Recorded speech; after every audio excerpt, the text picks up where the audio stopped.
Hi everyone, this is Miss Ava. Today is Friday, December 4th, 2020. In this video, I'm going to explain to you the rhetorical devices ethos, pathos, and logos, because you're going to have to identify ethos, pathos, and logos in Dr. Martin Luther King Jr.'s speech, I Have a Dream. So Dr. Martin Luther King Jr. in his I Have a Dream speech used ethos, pathos, and logos. These are rhetorical devices or techniques a person giving a speech, writing a speech, or both uses to keep the audience paying attention and willing to take action. So I'm going to explain to you what ethos, pathos, and logos are. I'm also going to attach an additional video about ethos, pathos, and logos that you can watch as well, just in case you need additional clarification or understanding on ethos, pathos, and logos. So when a person is giving a speech, their goal in giving the speech is for you to take some type of action, to feel some type of way, and to pay attention, to stay engaged as they're talking. And they will use ethos, pathos, or logos to keep you entertained, to keep you engaged, to keep you listening, and to get you to take action. So, ethos. Ethos, or the ethical appeal, means to convince an audience of the author's credibility or character.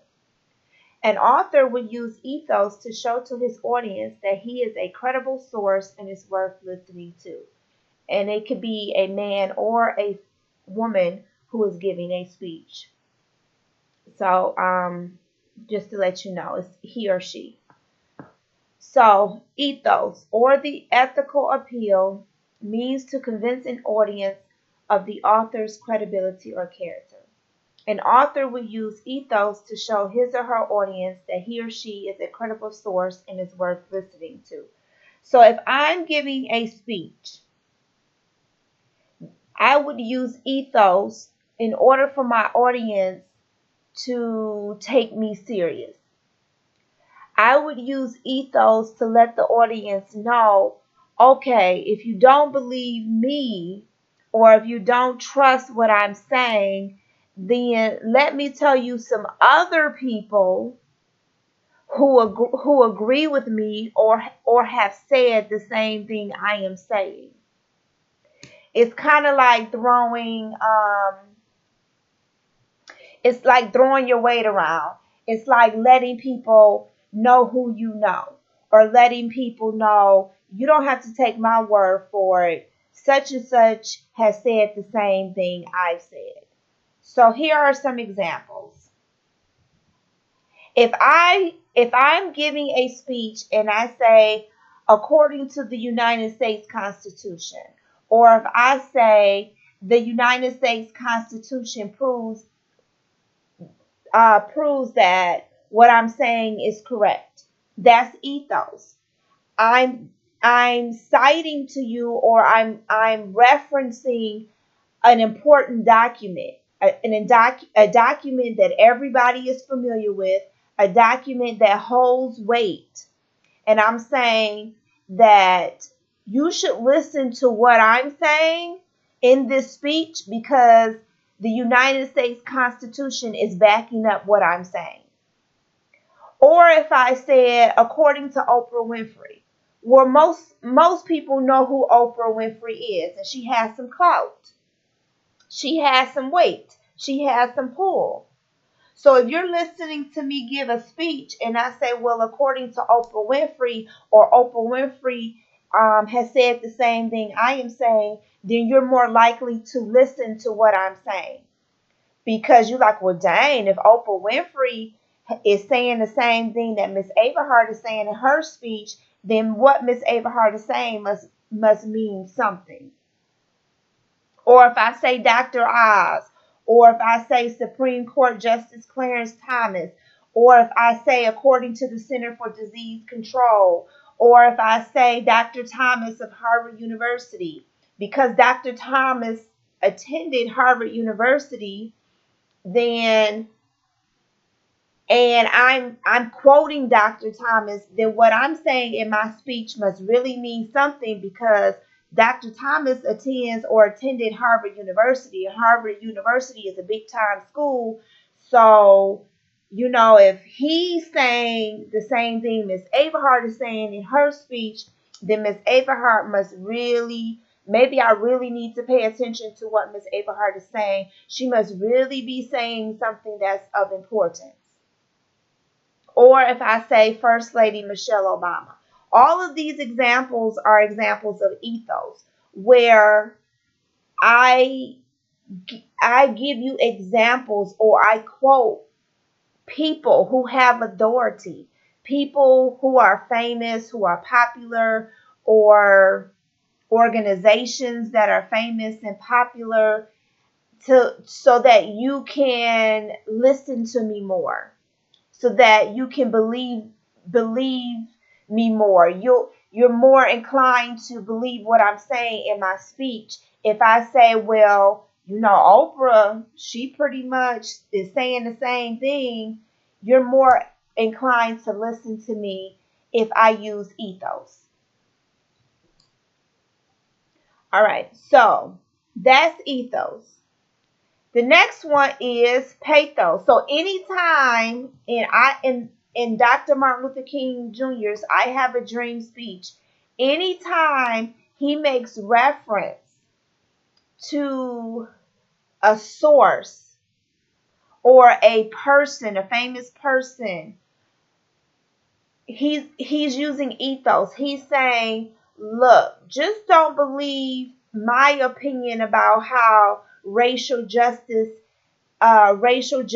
should be given to Black people, because the United States Constitution says racial justice should be given to Black people. Or Abraham Lincoln agrees with me and says, racial justice should be given to Black people. Or President JFK, says racial justice should be given to Black people. That is Dr. King using ethos. When he makes reference to something or someone outside of himself to make him believable.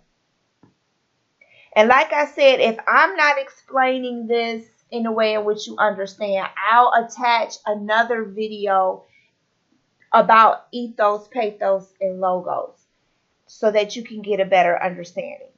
So that's ethos. Now let's go to logos.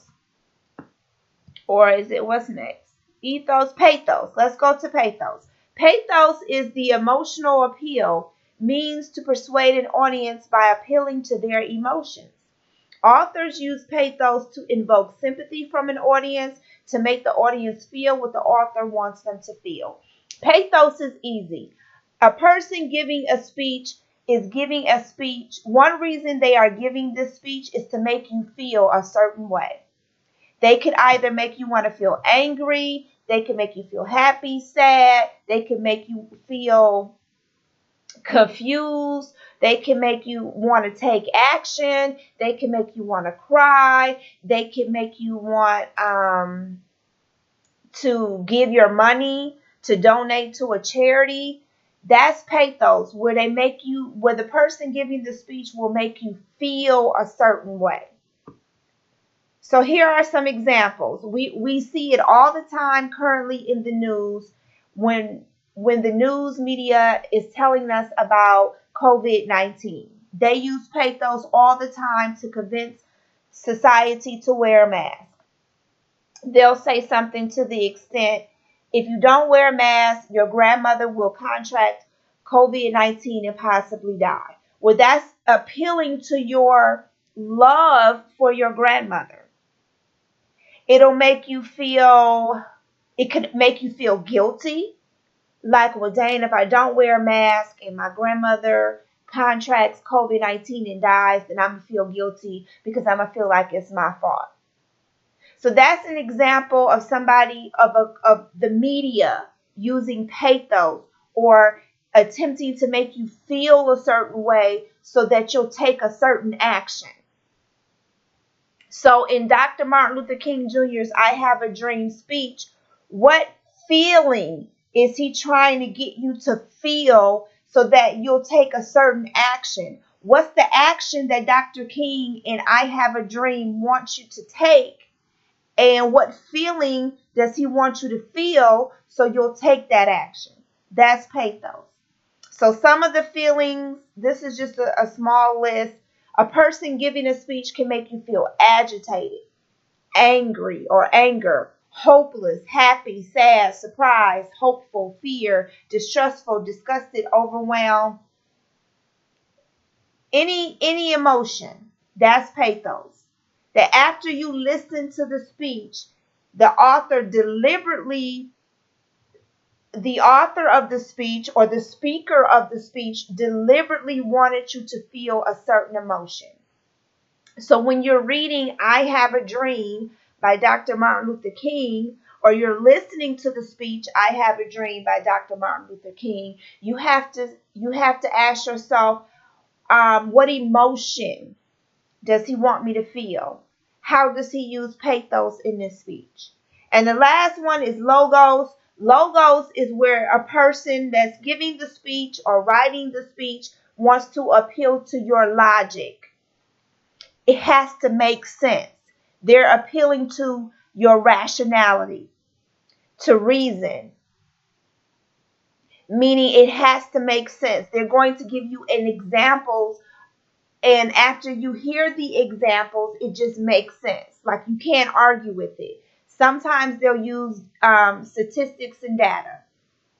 So here's an example. So to use logos would be to cite facts and statistics, like I just said, historical and literal analogies, and citing certain authorities on the subject. So here's an example, 2 examples of logos. My flowers grew because the weather was a mixture of sun and rain. That's logos. That is logic. No one can argue that. That is fact.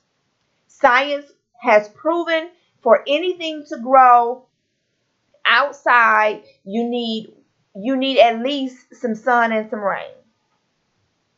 So that's logos. You would be listening to my speech, and that would make sense to you, and you would agree with me as I'm giving my speech because it just makes sense. It's facts. It's logic. Yes, in order for flowers to grow, you need some sun and some rain. The bare minimum. Some sun and rain. All right, another example of logos is this. Sadly, the trend of fatal police shootings in the United States seems to only be increasing, with a total 864 civilians having been shot, 192 of whom were black, as of November 24, 2020. In 2018, there were 996 fatal police shootings, and in 2019, this figure increased to 1,004.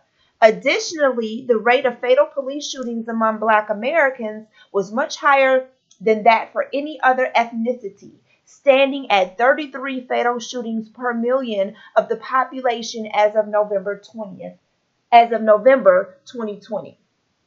So if I was giving a speech to you to convince you or to persuade you to end police brutality against Black people, and I cited or I spoke in my speech or I communicated in my speech these statistics, that would be logos.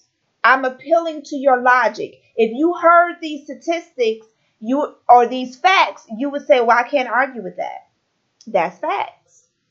Those numbers are facts. I can go research this and determine that these are facts. This data is accurate. This is logical. It makes sense that we should end police brutality against Black people because the numbers that Ms. Averhart just said in her speech support that. So this is another example of logos when you give facts or you give data. So when you're reading Dr. King's speech, I Have a Dream, you need to identify where he uses logos, where he gives facts. Or he gives you examples that just make sense.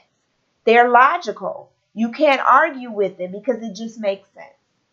So this video has went over the 3 rhetorical devices that Dr. King uses in his I Have a Dream speech. The 3 devices are ethos, pathos, and logos. And like I said, if in this video I didn't explain it where you truly get it, I'll attach another video to the assignment, and hopefully after watching that video, ethos, pathos, and logos will make sense to you, because you will have to identify an example of ethos, pathos, and logos in Dr. King's I Have a Dream speech. All right, everyone, this is Ms. Averhart, and I will talk to you on the next video.